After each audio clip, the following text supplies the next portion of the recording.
Hey everybody, how's it going out there? Adappa11 here with another Star Wars action figure review. Now I have another one here from the Star Wars comic pack series from 2007 from the 30th anniversary collection, number 8 in the series. It includes Star Wars number 31 from Dark Horse Comics, The Hunt for Aurora Singh. The two action figures included are A'Sharad Hett and Dark Woman. Now, apparently she is the one that trained Aurora Singh, but let's go ahead and find out what we have in store for us in this comic. It states here that the Jedi High Council sends A'Sharad Hett, Ki Adi Mundi, and Adi Galalia to capture bounty hunter Aurora Singh, who has killed 2 Jedi on Coruscant and is the murderer of Hett's father. The Dark Woman, Singh's former teacher, also asks to join the hunt but is denied. Events and the Force leads them all to a remote jungle world where Hett confronts Singh in a lightsaber duel, and the Dark Woman seeks atonement for her failure to help Singh. Wow, intriguing. Alright, without further ado, let's do a review. Alright, so here we go with Star Wars the 30th Anniversary Collection, number 31, The Hunt for Aurora Singh from Dark Horse Comics and Lucas Books. You see the artwork pretty well on the cover there. Okay, so this is part 4.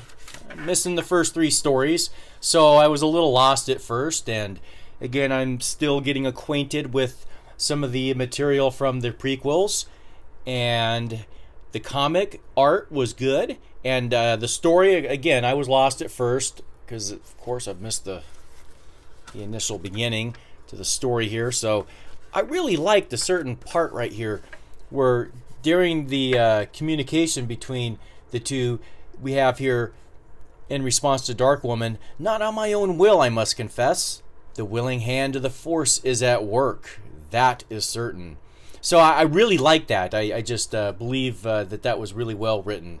The mysticism involved there with the Jedis there. So I don't want to spoil any of the story here, other than to tell you that it was full of action at the end. Though I will say this, I don't understand why A'Sharad Hett has green lightsabers with the action figures when in the comic here he has red. So perhaps in the comment section somebody can answer that for us. I'm ignorant again with the storylines here. I'm getting acquainted with it, as I said, so I'd appreciate the help there. But anyways, let's get on to the figures. Okay, so let's go ahead and start with A'Sharad Hett here.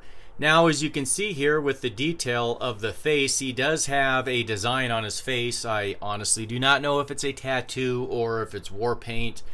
Hey, you can answer that for me in the comment section if you know, if you don't mind. So he has a swivel action head. It's not ball joint.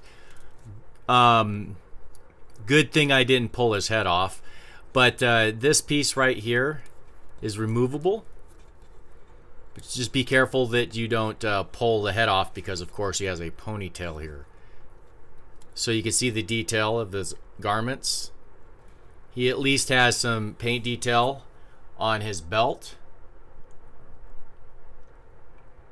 Now the articulation again would be at the head, swivel.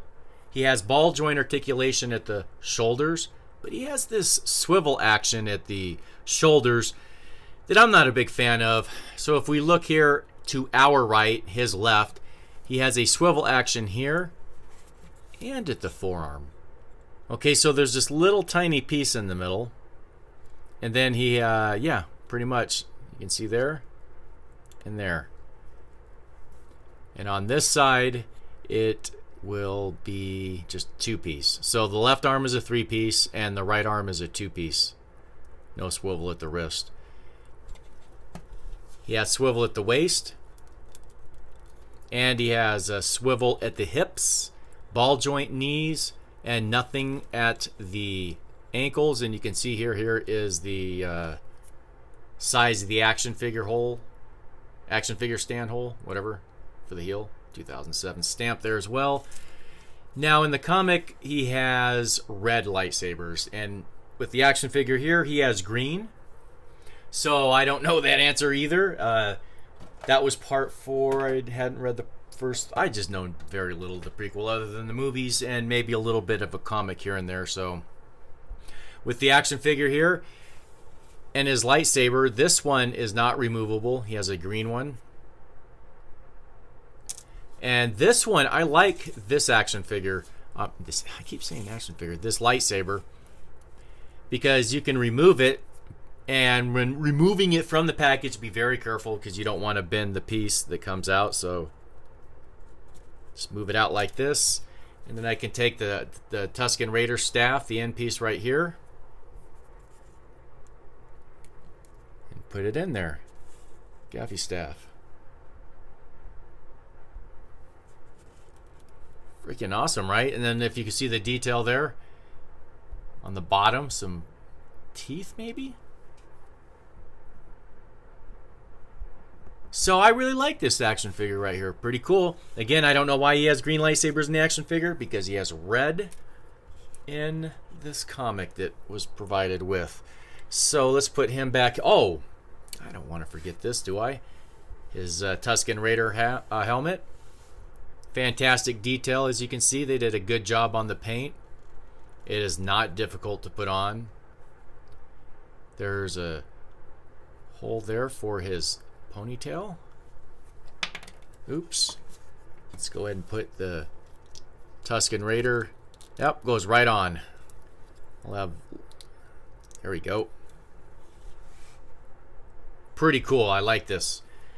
Iffy on the elbows, but I'll have to deal with it and be very careful.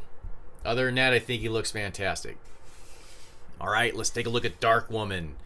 I love the violet. You know, it's kind of funny because I took you know, I understand, and well, I understand. I can clearly see, though my eyes are poor, my eyesight's poor, the violet purple lightsaber, because in some hues of light, it looks blue, and some it looks purple. So it's a nice light violet in this light. So yeah, I like that. Okay, so let's take a look. Fantastic sculpt and paint job with the face and head. Now, it looks like she's grimacing, or she's got that serious look. Really like the detail in the hair. Really, really good. And I love the variant violet and purple. She's got a ball joint head. Really nice. Now, you can see here she doesn't have any articulation at the elbows. She's got ball joint at the shoulders. She's got some swivel at the wrist.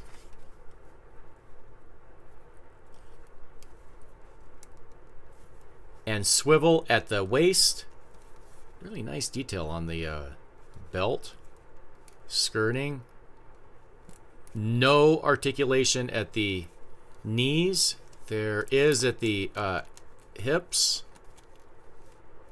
And nothing. Yes, ankles. Yes, that's right. Wait a minute. Yep, there is ball joint articulation at the ankles.